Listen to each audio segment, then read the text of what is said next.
You are now entering Clearview, Illinois. A group of 10 prisoners were herded from the gates of Clearview Prison. Most of the men assembled had hoped to leave this place, but not in the dead of night and off into the woods. Clarence spoke in hushed whispers to some of the men. "Do you know where they taking us?" An older Latino man with tattoos of bars on his face spoke up. "I heard something about early release." Clarence looked down and away. That wasn't the story he had gotten, and the closer they got to the woods, the more he was certain it wasn't that.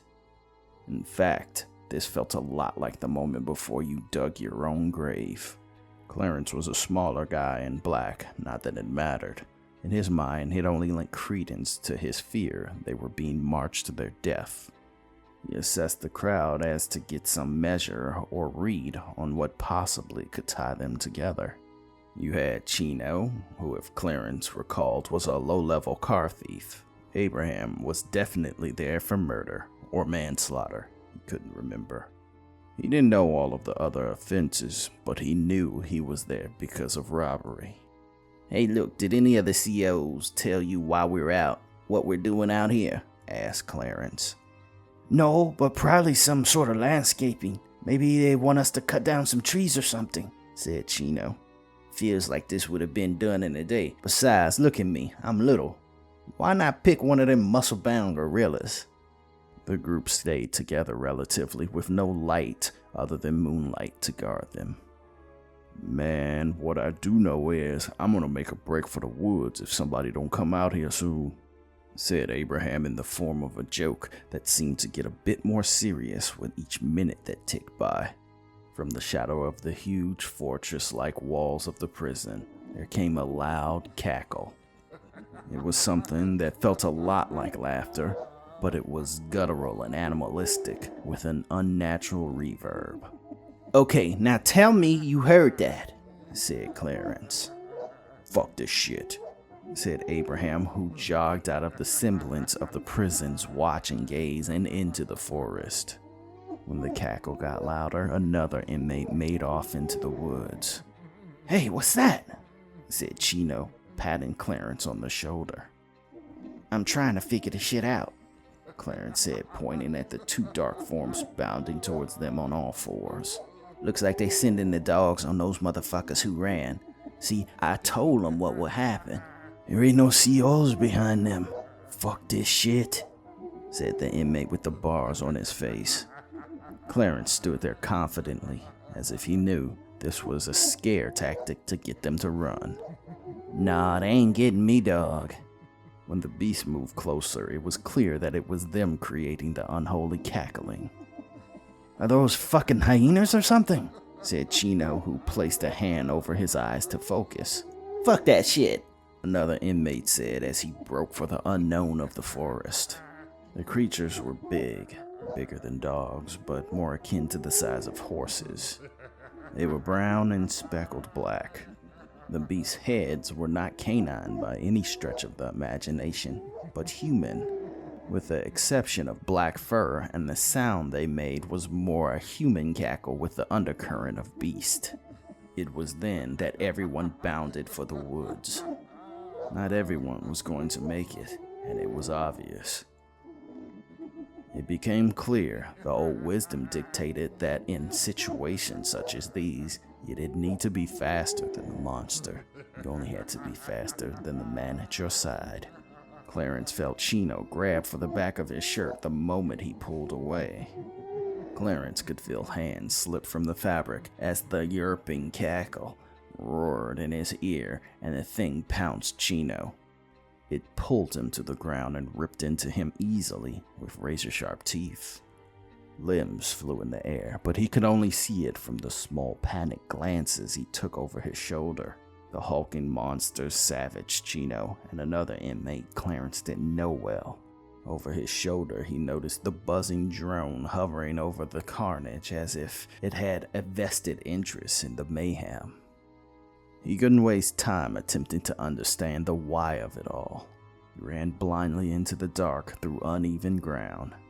He could only move so fast due to the density of the brush. He heard the cackling and the rustle of feet. The sound faded ever so slightly, which led him to believe that he was one of the lucky ones that it didn't chase down first. Before Clarence could take a breath, something grabbed him from the woods. In the pale moonlight, he could see human hands over his face. It was inmate Abraham. He put up a calming finger to his own mouth to quiet Clarence, so his panic didn't give the beast cause for it to correct its course. "What was that?" whispered Abraham. "I may know a lot of shit that goes on here, but I don't know that shit." "There was always rumors you knew something about why Emperetti got killed and why Lucas got his back broke." "Well, maybe I might. But why would I say shit about things they throw me in the psych ward for? Maybe I did see some shit, but trust and believe it wasn't that." "Look, man, I got a shiv on me. Maybe I can hide in a tree and hop down after it sees you." "I'm the bait? Oh, hell to the no." "Look, it's a good plan when you think about it." "If it's so good, then you give me the shiv and you stand out in the open." Abraham pulled his shiv and pointed it Clarence's way. "Look, nigga, you gonna stand there and distract that motherfucker while I get round back of it." The two looked up to hear a gentle humming. They could see the subtle pulsating lights of a hovering drone just above the treetop. "What is that?" Abraham whispered. "Drone," said Clarence as he casually bent down to scoop something from off the ground. Clarence spun and flung a rock at the unobtrusive nuisance. The rock broke one of its 4 propellers. It sputtered like a wounded bird. Clarence quickly climbed the tree, attempting to drag it from the treetops if he could, but even as fast as he went, he didn't move fast enough. The wounded machine chugged along in the air back towards the prison. Clarence climbed down. "What happened?" asked Abraham. "It went back towards the prison," said Clarence. "What the fuck does that mean?" Abraham demanded. "What indeed?" Clarence said as if he were working it out. "We gotta go back," said Clarence. "Man, fuck you," said Abraham. Abraham pointed his shiv once again as a subtle reminder he was in charge when push came to shove. Clarence nodded then smiled. "We both know that don't mean shit. Me yelling could kill your dumb ass faster than that shiv."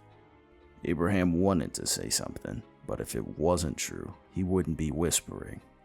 "We got to go back. They watching us, probably someone in the prison too. If they watching us, that means they want us to die there in the woods. Woods they set up for this very occasion to kill us." "In the prison? Yeah, they don't watch that," Abraham said sarcastically. "Yeah, they do, but they don't feed motherfuckers to monsters there out in the parking lot, do they? Besides, would you rather risk getting shot or ripped apart by them things?" Abraham put his shiv away, which was as close as he was going to get to him acknowledging his logic. The 2 inmates silently returned to the place they fantasized about leaving. They attempted to see what they could see from the relative safety of the brush before it gave way to the clearing before the prison proper. Though they had little knowledge of what happened outside of the prison, the parking lot seemed to be a hotbed of activity. There were cars that were worth quite a pretty penny there. Clarence's hopes dropped. "What?" Abraham asked, sensing the sudden shift. "It's the dead of night and all of a sudden there just a parking lot full of Bentleys and shit. They hunting us to watch us die." "The fuck you mean?" "It mean we ain't leaving and we ain't getting nowhere near that building. Ain't no fucking way in hell they ain't double guarding that parking lot." "What now then?" Clarence went quiet. "Stay here and when I say, run when I run," Clarence said before slipping away into the brush. "Wait, hold up," Abraham pleaded. Abraham waited in silent fear for several minutes. Suddenly, Clarence erupted from the woods, running as if the devil himself was chasing him.